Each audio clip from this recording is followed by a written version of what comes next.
మియాపూర్లో ఉన్నటువంటి KSR together మెంట్స్ అనే వివాదం నడుస్తోంది. దానికి సంబంధించి అదొక అపార్ట్మెంట్ యాక్చువల్లీ. అయితే చాలామంది అంటే ఎవరైతే రెసిడెంట్స్ ఉన్నారో వాళ్ళందరూ కూడా బయటకు వచ్చి మాకు మోసం జరిగింది, అన్యాయం జరిగింది, మమ్మల్ని బిల్డర్ మోసం చేశారు అంటూ 2 రోజుల క్రితం ప్రెస్ మీట్ పెట్టారు. అయితే ఎవరైతే ఆ బిల్డర్ ఉన్నారో హర్నాథ్ గారు ప్రస్తుతం మన ముందే ఉన్నారు. అసలు ఏం జరిగింది, ఎందుకు వాళ్ళు అలా ఆరోపిస్తున్నారు అని చెప్పేసి మనం ఆయన కన్సల్ట్ చేశాం. ఇప్పుడు ఆయన తన దగ్గర ఉన్నటువంటి ఎవిడెన్స్, డాక్యుమెంట్స్ అన్నిటితోటి సిద్ధంగా ఉన్నారు మనకి వివరించేందుకు. ఆయనతో మాట్లాడదాం ఒకసారి. నమస్తే అండి హర్నాథ్ గారు.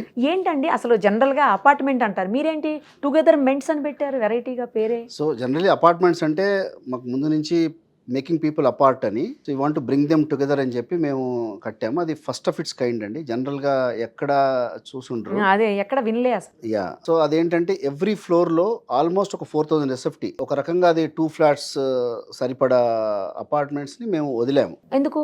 సో అందరూ కలుసుకుంటారు. జనరల్లీ మీకు అపార్ట్మెంట్స్ అంటే టవర్స్ ఉండి ఒక పక్క క్లబ్ హౌస్ ఉంటుందండి. సో దీంట్లో అందరూ ఇబ్బంది పడుతున్నారు. మీరు ఎవరైనా సరే మనం పార్క్ చేసుకుంటాము, లిఫ్ట్ లో పైకి వెళ్తాము, కారిడార్ లోకి వెళ్ళి ఇంకా మన ఫ్లాట్లోకి వెళ్తాం. మళ్ళీ ఎప్పుడైనా వచ్చి కలవాలి అని అంటే ఇంకా మళ్ళీ అదే దారిలో వచ్చి కిందికి దిగి మళ్ళీ కాసేపు నడిచి అక్కడికి వెళ్ళి మన క్లబ్ హౌస్లో ఎవరైనా కలవాలంటే స్పెండ్ చేయాలి. సో ఇంత టైము, ఇంత తీరిక ఎవరికి లేదు.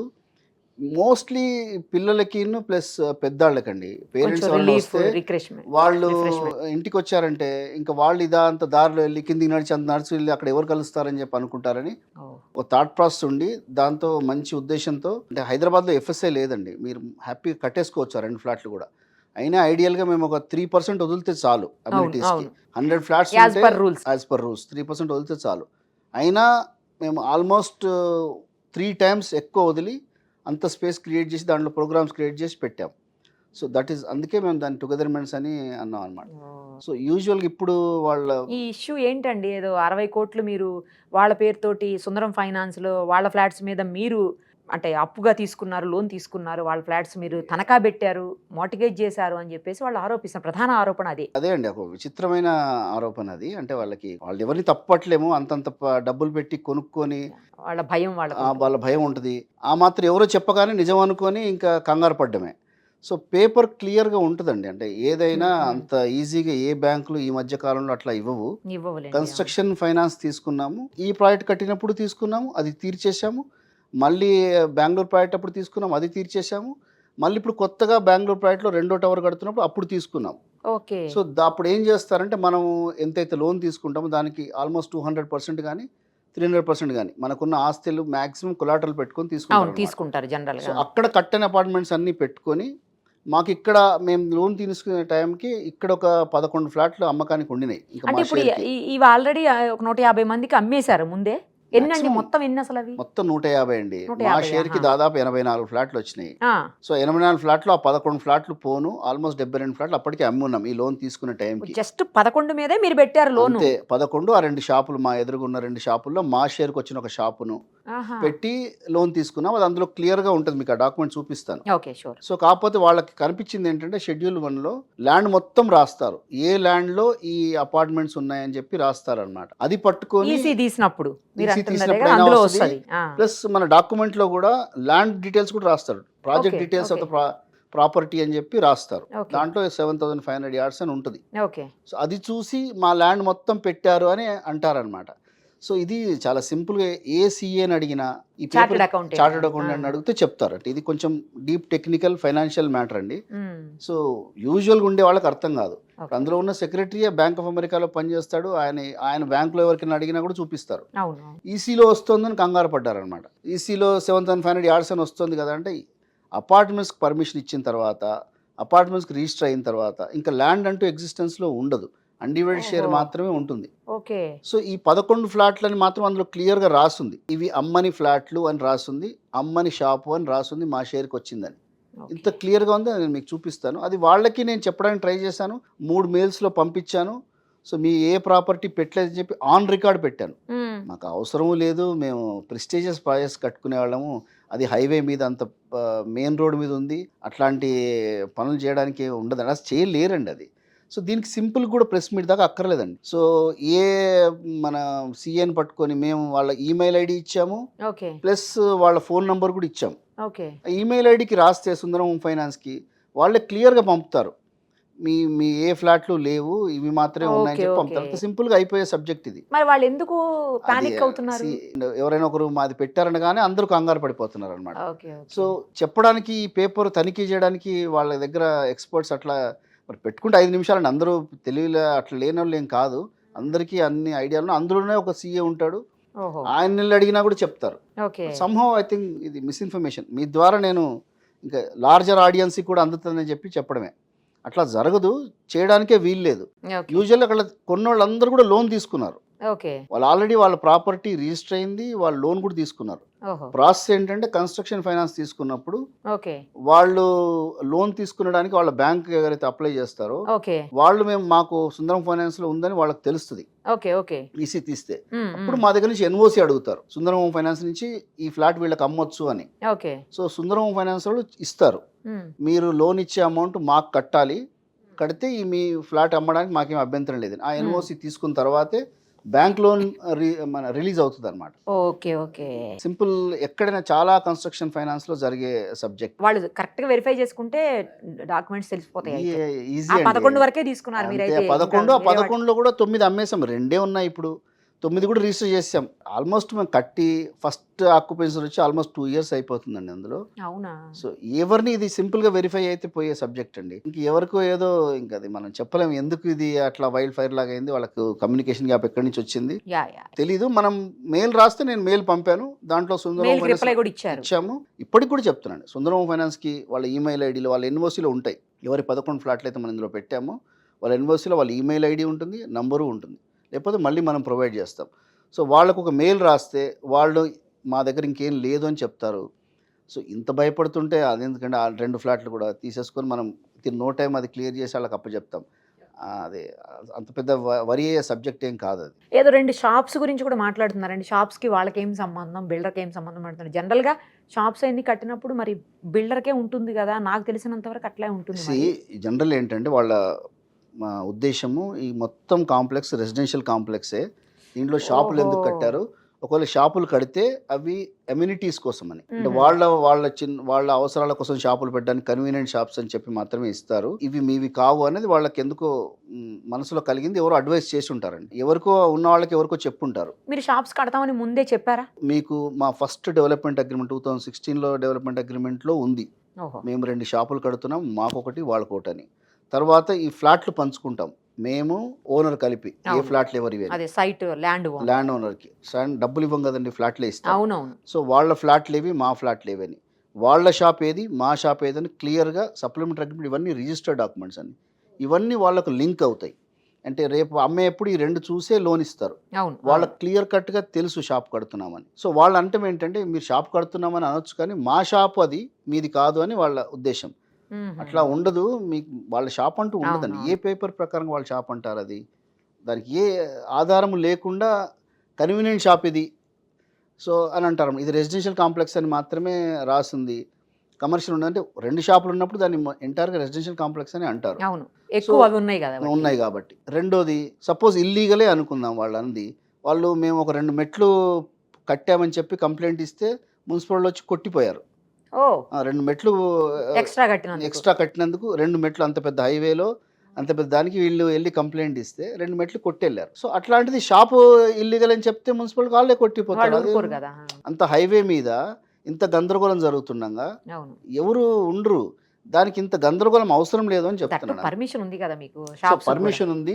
పర్మిషన్ లేకుంటే ఇంత గందరగోళం మధ్యలో ఎవరు కట్టలేరు, ఎవరు తీసుకోలేరు కూడా. కొంచెం ఓపిక ఉంటే వాళ్ళకే తెలిసిపోద్ది, వాళ్ళు కంప్లైంట్ ఇచ్చున్నారు, మేము క్లారిఫికేషన్ కోసం ఇచ్చున్నాము, ఎలక్షన్ హడావిడిలోనూ మొత్తానికి రాలేదు.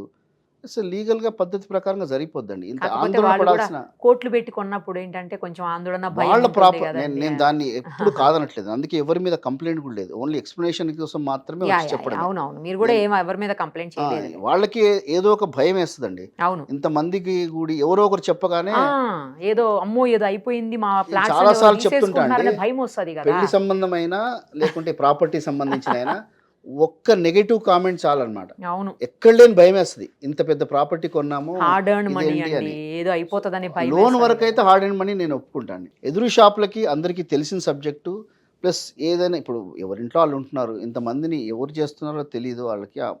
వాళ్ళలోనే ఎవరో ఒకరు ఉంటారండి. మంచి చెప్తున్నాం అనుకునే ఉద్దేశంతోనే మా మా ప్రాపర్టీ అడుగుతున్నాం కదా, ఇది 2 షాపులు, అది దాదాపు అన్ని కోట్ల వర్త్ ఆఫ్ ప్రాపర్టీ, మాకు చెందాలి కదా, బిల్డర్ తీసుకెళ్ళిపోతున్నాడని ఒక ఊహలో ఒక ఎయిర్ చేసి ఉంటారు. ఓకే. దాన్ని అందరూ నమ్మి ఉంటారు. బట్ దానికి సంబంధించిన పేపర్స్ అవి ఉంటాయి కదా, పేపర్స్ లేకుండా ఎవరు చేయలేరు. నేను అది అవును, documents అమ్మారు evidence. అమ్మారుకి రిజిస్టర్ కూడా చేశాం. సో రిజిస్టర్ చేసిన వాళ్ళు కంప్లైంట్ ఇచ్చారు. వీళ్ళ మీద ఎవరైతే మా షాప్ అని చెప్పి ఓపెన్ చేసుకొని దానిలో ఏదో యాక్టివిటీ చేయకపోతే కుదరదు, ఇది మీది కాదని చెప్తే టెస్పాస్ కేసు కూడా వాళ్ళు పెట్టుకున్నారు. అంటే మన అది ఆల్రెడీ సేల్ అయిపోయిన షాపా Sale అయిపోయింది. ఇప్పుడు? అంటే ఏప్రిల్లోనే చేశాము. ఎప్పటి నుంచో మనకు డబ్బులు ఇచ్చారు కానీ ఫైనాన్షియల్ ఇయర్ తర్వాత చేద్దామని చెప్పి మొన్న చేశాం. ఒకటే షాప్ని నలుగురు కలిపి కొన్నారు. వాళ్ళంటే అంటే నలుగురికి అమ్మారు ఒకటే షాప్ని అని చెప్పి ఏదో అనేసారు. అది అట్లా జరగదు. ఇట్లాంటివన్నీ అవకాశము లేదు, అట్లాంటి పనులు చేయాల్సిన అవసరము లేదు. నలుగురు ఫ్రెండ్స్ కలిపి ఒక షాప్ కొనుక్కున్నారు. ఓకే, వాళ్ళేమో నలుగురికి సపరేట్ గా అంటే ఆ మీనింగ్ అట్లా వస్తుంది కదా, నలుగురికి అమ్మారంటే. ఇది ఇట్లాగే ఉంటుందండి. ఒక కమ్యూనికేషన్ గ్యాప్ వచ్చినప్పుడు వెరిఫై చేసే వాళ్ళైనా చెప్పేస్తారు కదండి మేము నలుగురిని కలిసి కొనుక్కున్నాం అని. అంటే వారినే ఇప్పుడు ఈ గందరగోళంలో ఏం జరుగుతుందంటే ఏం చేస్తున్నారో తెలియకుండా చేస్తున్నారండి. ఆ కొన్నాయన్ని లోనికి కూడా రానియరు అనమాట వీళ్ళు. విచిత్రం. అంటే ఇది ఎక్కడ వినంది. మనం ఇంతవరకు దౌర్జన్యాలు బిల్డర్ చేయడం అంటూ విన్నాము. సో అంటే మాకు ఆ ఓపిక లేదు. మాకేమో ప్రాజెక్ట్స్ పెద్దగా నడుస్తున్నాయి. నాకు ఆల్మోస్ట్ 2 years అవుతుంది ఫస్ట్ ఆక్యుపేషన్ అయ్యి. అసోసియేషన్ ఫామ్ అయ్యి కూడా ఆల్మోస్ట్ ఇంకో ఈ జూన్కి 1 year అవుతుంది. సో మెయింటెనెన్స్ వాళ్ళే చేస్తున్నారు. ఫస్ట్ నన్ను చేయమన్నారు 24 months అని చెప్పి, నేను చేస్తా అని చెప్పి పెట్టుకున్నాను. కానీ తర్వాత 2-3 monthsకి మేమే చేసుకుంటామని చేశారు. సో ఆ డబ్బులన్నీ నా దగ్గర ఉన్నాయి ఇప్పుడు. అవి వాళ్ళకి నేను పంపాలి.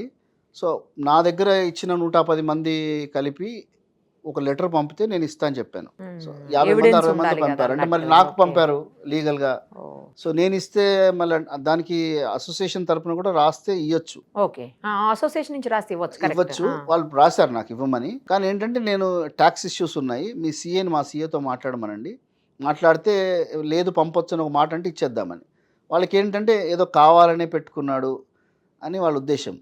సో దానికి నా దగ్గర నుంచే డబ్బు ఎవ్రీ మంత్ తీసుకుంటున్నారు. మా అకౌంటెంట్తో ఖర్చు పెట్టుకుంటున్నారు. వాళ్ళ ఒక్క రూపాయి కూడా నేను ఖర్చు పెట్టడం వాళ్ళకు తెలుసు. ఆ సపరేట్ అకౌంట్ ఉంది, దాంట్లోనే డబ్బులు ఉన్నాయి. వాళ్ళన్నీ ఎప్పటికప్పుడు మన దగ్గర నుంచి బ్యాంక్ అకౌంట్స్ తీసుకుంటున్నారు. ఓకే.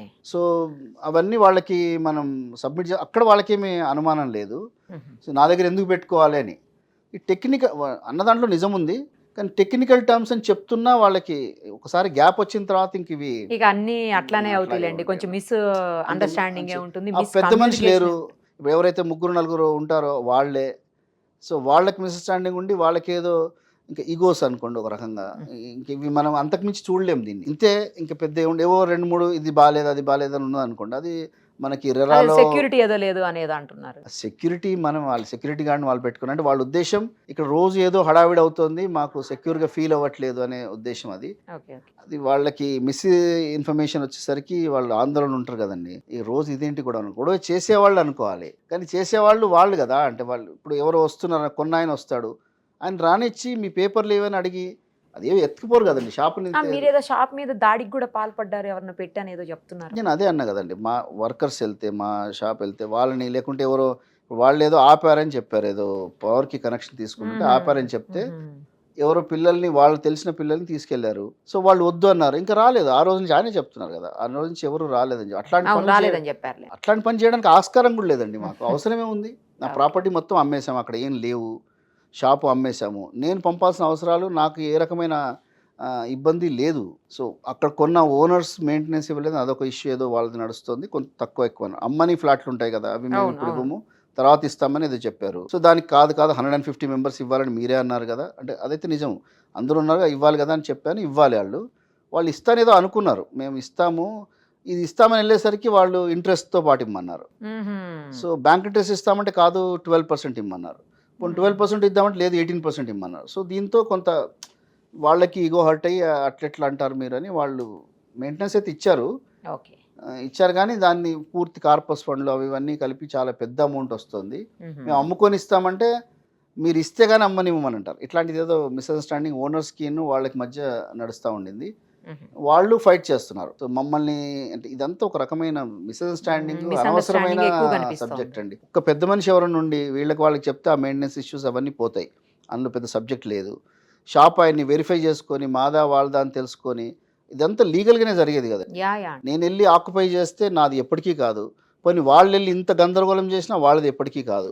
అంతే కదా. సో పేపర్ ఏం చెప్తే అది. పేపర్ ఎవరు చెప్పాలి? ఐదర్ అథారిటీస్ చెప్పాలి, లేకుంటే కోర్టు చెప్పాలి. రెండిట్లోకి ఇద్దరు వెళ్ళారు. షాపు కొన్నాయన కోర్టుకి వెళ్ళాడు, వీళ్ళు కోర్టుకి వెళ్ళారు. మధ్యలో నాకు అంటే మీరే అమ్మారు, మా షాపుని మీరు అమ్మారు అనడం తప్ప కొనే వాళ్ళకి తెలుస్తుంది కదా. కొనేవాళ్ళు అన్ని కోట్లు పెట్టి ఇల్లీగల్ ప్రాపర్టీని కొనాలనే అవసరం ఏమి ఉండదు. తీసుకున్న నిలవదు అది. సో అట్లాంటివి ఎందుకు కొంటారు?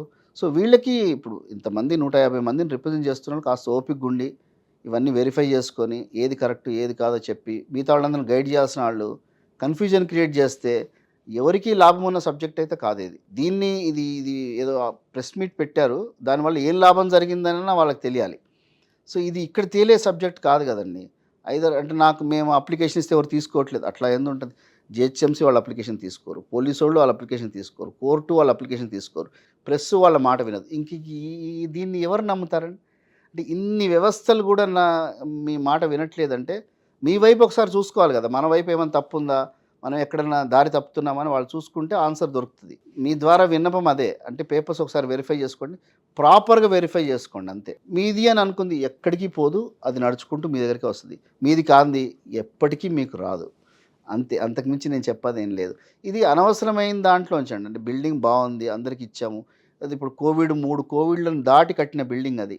ఓకే, ఎంతో కొంత అదో ఇటో ఏ బిల్డింగ్లో అయినా ఉంటుందండి. ఇల్లు అయినా సంసారం అయినా ఎంతో కొంత ఉంటుంది.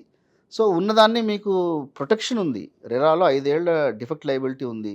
మీరు రాయగానే మేము వెళ్ళాలి, చేయాలి. ఏదన్నా మీరు ఇస్తానో ఇవ్వలేదు, అది చెయ్యాలి, తప్పదు. దానికి ఒక అండర్స్టాండింగ్ ఉంటుంది, చేయాల్సిన అవసరాలు ఉంటాయి, చేస్తాం కూడా అనమాట. అది మాట్లాడకుండా ఇట్లాంటి వాటి మీద ఫోకస్ చేస్తే వాళ్ళకి అంటే I don't think this right direction అని నా ఫీలింగ్. మేబీ వాళ్ళకు ఇంకా మరి నేను చెప్పేది ఇంతే, అంతమించి ఏముండదు. సో ఈ 2 సబ్జెక్టుల మీద నేను ఎవిడెన్స్ ఇస్తాను. బట్ టీవీలో ఆయన చెప్పిన కూడా టెనెంట్ ఆయన ఓనర్ కాదు, టెనెంట్. ఆయనకు ఇంట్రెస్ట్ ఏంటో అనేది ఇవన్నీ మనకి ఎవరి మీద మనం చెప్పడానికి ఏముండదు. చెడు ఉద్దేశంతో చెప్పారని నేను అనుకోను. సో మరి మిస్గైడెన్స్ అనే అనుకుంటాను ఇప్పటికైతే. కోర్టులో అయితే ఉన్నదాన్ని ఎక్కువ మనం మాట్లాడలేము, సబ్జుడీస్ అవుతుంది. అయినా నేను వాళ్ళ సంబంధించిన అప్రహెన్షన్స్ని మీరు ఎయిర్ చేశారు కాబట్టి మీకు చెప్తే కరెక్ట్ అని నేను చెప్తున్నాను అనమాట. అది ఎవరికి చెందాలో వాళ్ళకి అందరికీ అందుతుంది. చెప్పడానికి ప్లాట్ఫామ్ కూడా లేదు మాకు. సో మేము వెళ్ళి చెప్పాలంటే అసోసియేషన్లో ఆ నలుగురే నాకు మాట్లాడుతుంటే ఆ నలుగురికి నేను చెప్తుండాలి. వాళ్ళు ఏం చెప్తున్నారో కూడా మనకు తెలియదు. ఈ 150 మందికి చెప్పడానికి ఎలా కమ్యూనికేట్ చేస్తారని తెలియదు. అంటే అందుకే కదా ఇంత గందరగోళం. ఆ నలుగురికి ఏం ఉద్దేశం ఉంది, ఎందుకు ఇంట్లో మిస్రిప్రజెంట్ చేస్తున్నారు అనేది అందట్లేదు అనమాట. లోన్ ఇవ్వరు అని తెలియదు. వాళ్ళు లోన్ తీసుకున్నారు ఆల్రెడీ. వాళ్ళ బ్యాంకులో వాళ్ళు లోన్ తీసుకున్న వాళ్ళందరూ ఓన్ గా మనీ పెట్టుకునే కదా, వాళ్ళు కూడా లోన్కి వెళ్ళారా? 99% పీపుల్ అందరూ లోన్ తీసుకొని కొన్నోళ్లే అండి. వాళ్ళ బ్యాంక్స్ ఇది వెరిఫై చేయకుండా లోన్ ఇచ్చి అట్లాంటిది వాళ్ళ ఉద్దేశం ఏంటంటే ఆ బ్యాంకుల్ని ఈ బ్యాంకుల్ని అందరినీ మోసం చేసి అంటే ఇది దీనికి ఒక అంతం ఉండదు. విచిత్రం అండి. అంటే ఇది ఒక అభూత కల్పనకి ఇంకా అంతకంటే పెద్దది. సో మీరు చెప్తే సరిపోద్ది కదా, నాకు చెప్పడానికి ఏముంది, ఒక పేపర్ తప్ప. మీరు రాస్తే ఇప్పుడు అనుమానం వచ్చింది మీకు, నేను అందరు ఈమెయిల్ ఐడీలు ఇచ్చాను, ఈమెయిల్ ఐడి రాసి మా ఫ్లాట్ మీకు మార్టిగేజ్లో ఉందా, ఇంట్లో కూర్చొని చేయొచ్చు ఆ పని. సో చేస్తే వచ్చేస్తుంది వాళ్ళకి ఇన్ఫర్మేషన్ అది. సో మీకు వచ్చింది, ఇమీడియట్గా కోర్టుకి వేస్తే ఎవరు డబ్బులు కూడా పెట్టక్కర్లేదండి లాయర్కి. కోర్టుకి వెళ్ళి నాకు లాయర్ లేదంటే కోర్టే ఇస్తుంది లాయర్ని. నేను ఇంత మీకు వచ్చి చెప్పుకోగలిగిన వాళ్ళు ఉంటారు. వాళ్ళ మీద మీరు ఇంక ఇట్లాంటి టైంలో మట్టేసి తుడుచుకోమంటే ఇంక అది మాదేమో ఇంత పెద్ద సంస్థ, ఇన్ని ఊరికేం కాదండి. అంత పెద్ద బిల్డింగ్ కట్టి అందరికీ ఊరికే చూడగానే బిల్డింగ్ చూడగానే 100 కోట్లు సంపాదించేసాడు అనుకుంటారు. కానీ అట్లా అవ్వదు కదా. అట్లా ఎంతో అప్పులు తెచ్చి వాళ్ళే చూస్తున్నాం, ఎంత అప్పు తెచ్చి కడుతున్నాము, ఇక్కడే ఉన్నాము, మా కార్పొరేట్ ఆఫీస్ ఇక్కడే ఉంది, హైదరాబాద్లో ఉంది. వాళ్ళు గ్రూప్ ఉంటుందండి, వాళ్ళది వెల్ఫేర్ గ్రూప్ ఉంటుంది, అందులో నేను జాయిన్ చేశారు, నేను ఉన్నాను. అంటే వాళ్ళ మాటలను నేను వింటాను, నా మాటలను వాళ్ళు వింటారు. అయినా నాకు చెప్పొచ్చు అనమాట, 60 కోట్లు మీరు తీసుకున్నారట, మా పరిస్థితి అంటే నేను చెప్పాను ఇది మీది కాదు అని చెప్పాను. 1కి 4 సార్లు చెప్పాను, ప్లస్ మెయిల్ కూడా రాశాను. మెయిల్ పంపుకోండి. ఇంకా ఇంతకంటే ఏం చేయాలో నాకు అర్థం కూడా కాలేదన్నమాట. తీర్చేస్తాం, అది పెద్ద 2 ఫ్లాట్లు ఉన్నాయి. అదే ఇప్పుడు నిజంగా ఇంత భయపడుతుంటే తీర్చేయచ్చు, అదే 1-2 మంత్స్లో తీర్చేసి ఇస్తాం. కానీ బట్ తప్పు అది అని, మేము తీరుస్తాం, లేకుంటే మీ అకౌంట్స్ ఇవ్వండి మాకు, మేము వెరిఫై చేస్తామంటారు. మా అకౌంట్స్ ఇచ్చి వెరిఫై చేయడం ఏంటి? దాంట్లో ఏం తెలుస్తుంది? మేము తీసుకున్నామని తెలుస్తుంది, కట్టలేదని తెలుస్తుంది, పోనీ దానివల్ల ఏం తెలుస్తుంది? సో మీ ప్రాపర్టీస్ ఉన్నాయా లేవా అని వెరిఫై చేసుకోవాలి తప్ప అది మా అకౌంట్స్ వెరిఫై చేస్తా, ఆ క్వశ్చనే తప్పని నేను అన్నాను. మీరు మెయిల్ ఐడి ఇచ్చాను, పంపుకోండి, వెరిఫై చేసుకోండి, ఎక్కడ చేయాలో అక్కడ చేయండి. ఇంకా అంటే ఇప్పుడు చాలామందికి తెలియదండి, ఇది కొంచెం ఫైనాన్షియల్ సబ్జెక్ట్ కాబట్టి. సీఏ అయితే తెలుస్తుంది, ఎవరైనా సీఏని పంపి వెరిఫై చేసుకొని సుందరం ఫైనాన్స్ పంపొచ్చు. ఇప్పుడు ఈ ప్రెస్ మీట్లు పెట్టి అందరికి భోజనాలు పెట్టి ₹1,00,000 ఖర్చు పెట్టే బదులు సుందరం ఫైనాన్స్ వాళ్ళే చెప్పారు అనగా ఆయన అంటున్నాడు ఇందాక. ఏం చెప్తాడు సుందరం ఫైనాన్స్? వీళ్ళందరికీ పెట్టుకొని ఇచ్చామని చెప్తాడా? అందులో క్లియర్గా ఉంది కదండి, అన్సోల్డ్ ఫ్లాట్ 11 అని ఉంది. మీరు చూడండి, వాళ్ళకి తెలుసు అన్సోల్డ్ ఫ్లాట్ 11 అని, అందులో వాళ్ళే ఒప్పుకున్నట్టు కదా. మరి సోల్డ్ ఫ్లాట్లకు ఇచ్చేవాళ్ళైతే ఇంకా అంత బ్రహ్మాండం, వాళ్ళని పెట్టుకొని ఇంకొక 100 కోట్లు తీసుకుంటే ఇంకా మరి ఇంకా ఇది అంతం లేని సబ్జెక్ట్ అంట. ఇంత చీప్గా సొసైటీని కానీ సిస్టమ్స్ని కానీ వాల్యూ చేస్తూ, అంటే మాలాంటి ఫామ్ని ఇట్లా బద్నాం చేయడము, అంటే వాళ్ళు చెప్పగానే మేము అవ్వము. నేను అంటే అంత సాలిడ్గా కానీ మా గురించి గుడ్ విల్ ఉంటుంది కదండి, మాతో డీల్ ఇప్పుడు ఇందులో కూడా 20 మందో వాళ్ళు కలిసి అట్లా చేస్తోంది, భయపడ్డది కూడా. మిగతా 120 మంది ఉన్నారు కదా, వాళ్ళు ఎవరి ప్లేస్లో వాళ్ళు ఉన్నారు. ఇంత హంగామా చేసినా కూడా అందరూ హ్యాపీగా నాకు చేసేవాళ్ళు ఫోన్ చేశారు, చెప్పేవాళ్ళు చెప్పారు. నేను చెప్పగానే వాళ్ళకి అర్థమైపోయింది ఇది సింపుల్ కదండి అని.